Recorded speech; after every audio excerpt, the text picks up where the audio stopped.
Good morning students. आज हम लोग न्यू चैप्टर योगा के बारे में पढ़ेंगे।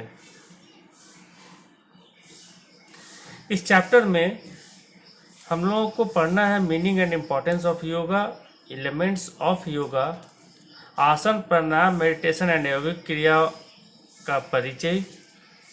साथ ही कुछ ऐसे आसन हैं जो हमारे कंसंट्रेशन को डेवलप करने में हेल्प करते हैं, जैसे सुखासन, ताड़ासन, पद्मासन, शशांक आसन, नौकासन, वृक्षासन और गरुड़ आसन। और इसके बाद लास्ट इस चैप्टर के अंत में हम लोग योग निद्रा कैसे करते हैं, उसके तकनीक क्या है, इसके बारे में जानेंगे। Now let's start meaning and importance of yoga. Traditionally, Lord Shiva is regarded as original founder of yoga. Yoga is firstly mentioned in Vedas, which dated from at least 2500 BC. The word yoga comes from a Sanskrit word yuj, literally means joining. So, yoga is the divine science that teaches us the method achieving unity of the individual soul with the supreme soul. तो इस प्रकार से हम देखते हैं कि योग शब्द जो है वो संस्कृत शब्द यूज से बना है और जिसका यूज का अर्थ होता है जोड़ना या मिलाना। Lord Krishna was written in Gita, योगा कर्मेशु कौशलम। It means that skill in action with efficiency alone is yoga. According to Swami Digambar ji, yoga is a union of atma and paramatma. Swami Digambar जी ने भी योग को परिभाषित करते हुए कहा है कि आत्मा एवं परमात्मा का मिलन को योग कहा गया है। इम्पोर्टेंस ऑफ योगा, योग के क्या महत्व है? तो yoga relaxes the body, stabilises the mind and increases concentration. योग करने वाले व्यक्ति में तनाव उत्पन्न नहीं होता है, चिंता में वह नहीं रहता है। साथ ही साथ जो हमारी ज्ञानेंद्रियां हैं उनको भी कंट्रोल, नियंत्रित करती है और रेगुलेट करती है। साथ ही साथ yoga lot of energy provide करवाती है, पावर मिलता है मांसपेशियों को और स्ट्रेंथ डेवलप होता है। It improve the cardiovascular efficiency, it clean the respiratory organs and prevents from cold cough. योग के द्वारा शरीर लचीलापन होता है, साथ ही साथ विभिन्न प्रकार के बीमारियों को भी सुधारा जा सकता है। इट रिड्यूसेस ओबेसिटी, योगा के द्वारा ओबेसिटी को कम किया जाता है। और at last it correct body posture, शरीर में विभिन्न प्रकार की जो मुद्रा दोष होती है उसे करेक्ट करती है। Now our next topic is elements of yoga. Maharishi Patanjali ने योग के 8 अंग बताए हैं, जिसे हम लोग अष्टांग योग भी कहते हैं या 8 लिम्स ऑफ योगा भी कहा जाता है।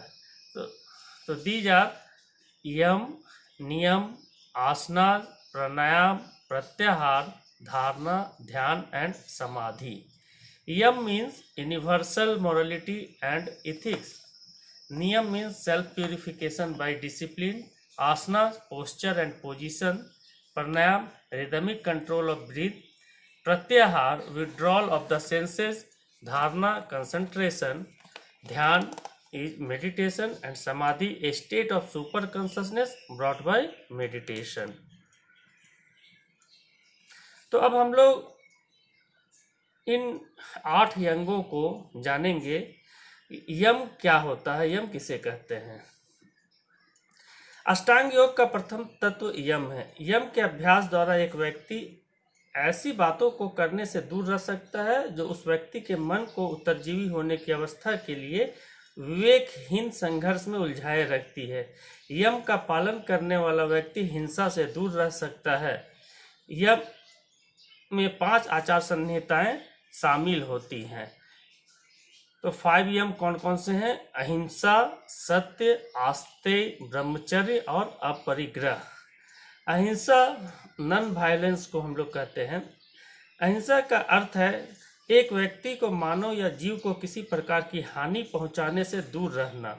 चिंता, ईर्ष्या, घृणा, क्रोध व इसी प्रकार की नकारात्मक भावनाएं हिंसा में शामिल की जाती है। सत्य, सत्य एक अत्यंत महत्वपूर्ण यम है। सत्य के अनुसार हमें विचार, शब्द व कार्य में सत्यवादी होना चाहिए। हमें झूठ नहीं बोलना चाहिए।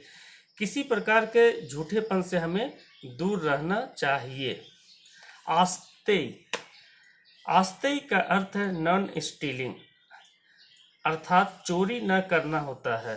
दूसरों की वस्तुओं, विचारों या धन आदि को अपने लाभ के लिए प्रयोग करने की प्रवृत्ति को चोरी कहा जाता है। हमें इससे दूर रहना चाहिए। ब्रह्मचर्य, ऐसा आहार न लेना जो यौन इच्छा को उत्तेजित करता हो। अश्लील लेखन या अश्लीलता साहित्य न पढ़ना, यौन संबंध में संलिप्त न होना ब्रह्मचर्य कहलाता है। अपरिग्रह, परिग्रह का अर्थ है धन व संपत्ति को अपने स्वार्थ के लिए इकट्ठा करना व इसके विपरीत अर्थात अपरिग्रह का अर्थ है कम आवश्यकताओं के साथ जीवन व्यतीत करना। Now our next element is नियम।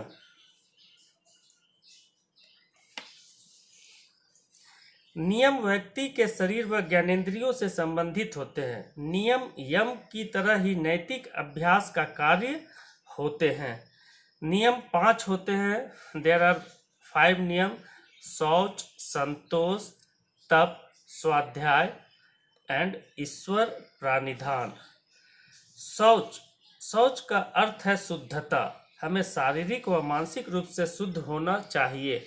हमें अपना शरीर बाहरी तथा आंतरिक रूप से साफ एवं स्वच्छ रखना चाहिए। संतोष, संतोष का अर्थ है संतुष्टि। जीवन की सभी स्थितियों में हमें संतुष्टि का भाव विकसित करना चाहिए। जो भगवान ने हमें दिया है उसी में हम संतुष्ट महसूस करनी चाहिए। हमें इच्छाओं के पीछे नहीं दौड़ना चाहिए। तप, लक्ष्य को प्राप्त करने के रास्ते में आने वाली कठिनाइयों, रुकावटों, जटिल स्थितियों को आसानी पूर्वक सहन करना व लक्ष्य की ओर निरंतर आगे बढ़ते रहना तप कहलाता है। स्वाध्याय, महान वेदों, ग्रंथों, उपनिषदों, योग दर्शन व गीता आदि का निष्ठा भाव से अध्ययन करना स्वाध्याय कहलाता है। यह पहली प्रकार का अध्ययन होता है। दूसरी प्रकार का अध्ययन स्वयं का अध्ययन होता है। यह जानना कि मैं कौन हूँ, मुझे क्या करना चाहिए, मैं क्या कर रहा हूँ, मेरे जीवन का लक्ष्य क्या है। एंड लास्ट, ईश्वर प्रानिधान। नियम की यह एक बहुत महत्वपूर्ण अवस्था होती है। सब कार्यों को भगवान को समर्पित करना ईश्वर प्रानिधान कहलाता है। ऐसी अवस्था में सच्चा पुजारी सोचता है जो सुविधाएं व संपन्नता जैसे शरीर, मस्तिष्क, यौवन, बुद्धिमत्ता, शक्ति व आदर आदि उसे जीवन में प्राप्त हुए हैं, वे सब केवल ईश्वर के अनुकंपा या कृपा दृष्टि से ही प्राप्त हुए हैं। तो ये थे हमारे सेकंड एलिमेंट्स ऑफ नियम। नेक्स्ट एलिमेंट आसना। यम और नियम के उपरांत आसन तीसरे नंबर पर आता है। आसन का अर्थ है शरीर की स्थिति या आसन। इसका अर्थ आरामदायक स्थिति या आसन में बैठना भी होता है। प्राणायाम, प्राणायाम श्वसन प्रक्रिया का नियंत्रक होता है। इसका अर्थ है श्वास को अंदर ले जाने व बाहर निकालने पर उचित नियंत्रण रखना। प्रत्याहार, प्रत्याहार एक आत्मनियंत्रण की प्रक्रिया है जिसमें व्यक्ति अपनी इंद्रियों पर नियंत्रण करने के योग्य हो जाता है। वास्तव में मस्तिष्क व इंद्रियों को अंतर्मुखी करना ही प्रत्याहार कहलाता है। प्रत्याहार में इंद्रियां उन बाहरी वस्तुओं जो मानसिक एकाग्रता को बाधित करती है को अनुक्रिया या जवाब नहीं देती। विभिन्न इंद्रियों की संलग्नता जैसे सुंदरता, स्पर्श, स्वाद, गंध आदि व्यक्ति को आत्म कल्याण के रास्ते से ध्यान हटा देती है या ध्यान को दूसरी तरफ खींच लेती है। प्रत्याहार करने वाले को ईश्वर में असीम सुख का अनुभव होना प्रारंभ हो जाता है।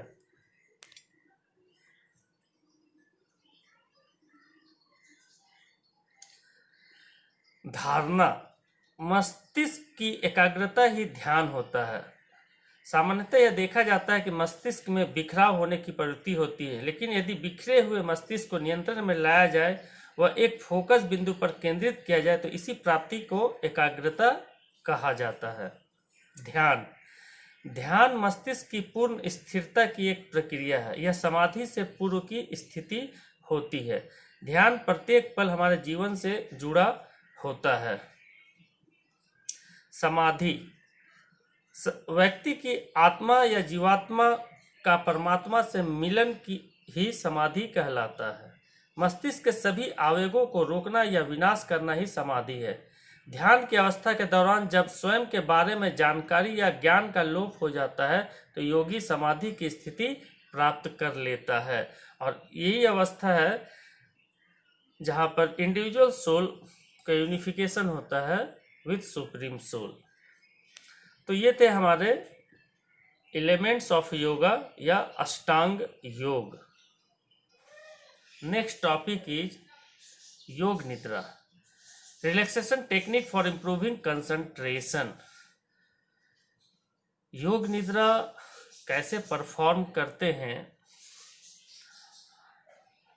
और योग निद्रा करने से हम लोगों की जो तनाव की स्थिति होती है, मन में अशांति महसूस होती है, इन सब से छुटकारा पाया जाता है और शरीर रिलैक्स होता है।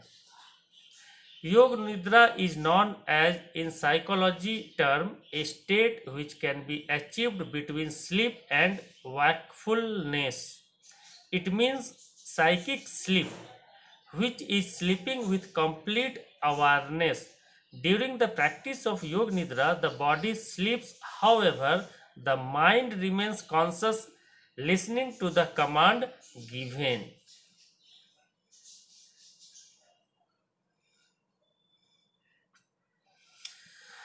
योग निद्रा किस प्रकार से हम परफॉर्म करते हैं, उसके स्टेप्स क्या हैं, किस प्रकार से योग निद्रा करनी चाहिए। The first step is to lie on your back, keeping your posture straight. Then close your eyes and relax.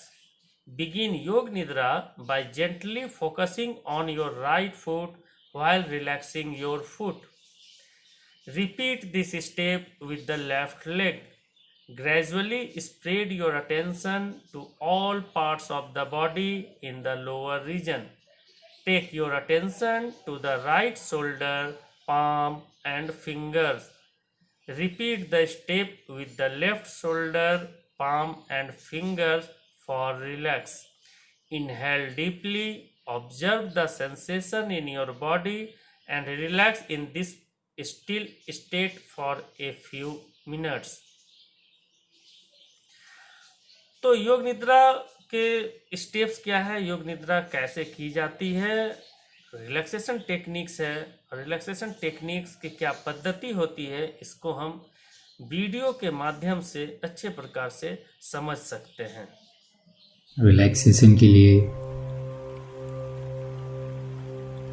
जमीन पर लेट जाएं।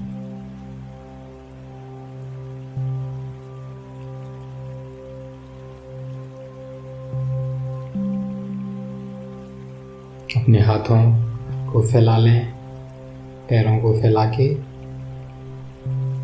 आंख बंद करके लेट जाएं।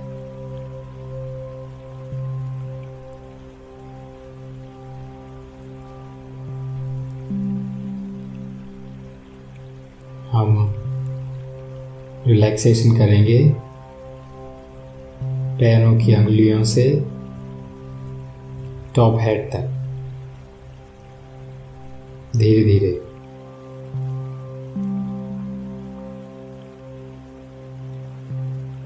ग्रेजुअल स्पीड में।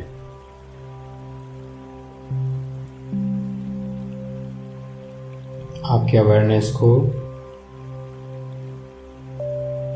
आपके पैरों की अंगुलियों के ऊपर लेके जाएं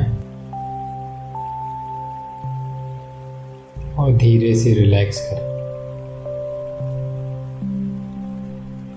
आप आपके दिमाग में मन में बोल सकते हैं टोज रिलैक्स।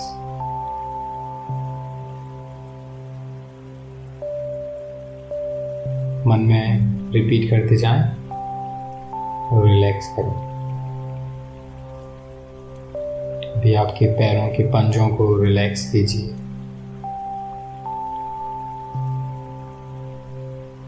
आपकी एंकल्स को रिलैक्स करें।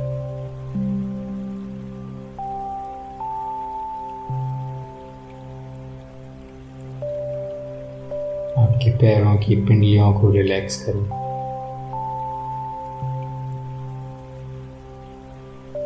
नीज को रिलैक्स करें।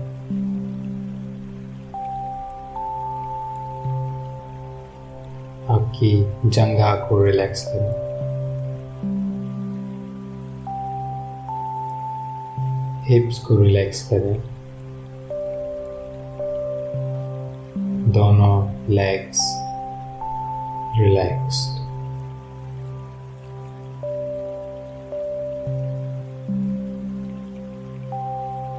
अब आप अपनी लोअर बैक को रिलैक्स करें।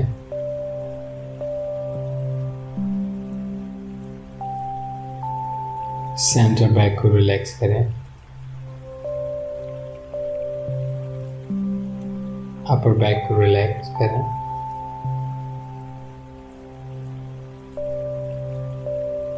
आपके शोल्डर्स को रिलैक्स करें।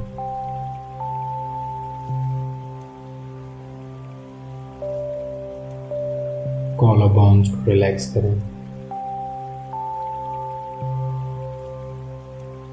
आपके सीने को रिलैक्स करें।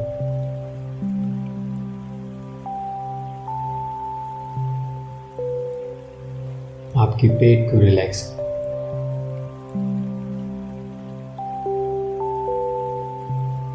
और आपकी साइड्स को रिलैक्स करें। आपका पूरा ट्रंक रिलैक्स्ड।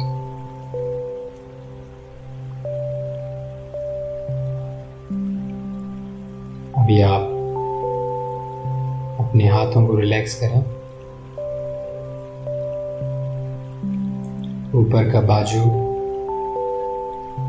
और धीरे धीरे नीचे जाएं। आपके एल्बोज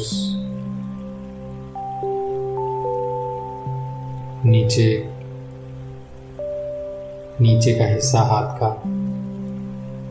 फोर आर्म्स, आपकी रिस्ट्स और हाथों के पंजों को व हाथों की अंगुलियों को रिलैक्स करें और पूरी बॉडी रिलैक्स हो गई। तो अभी इस रिलैक्सेशन में कुछ ही देर लेटे रहें और साइलेंस महसूस करें।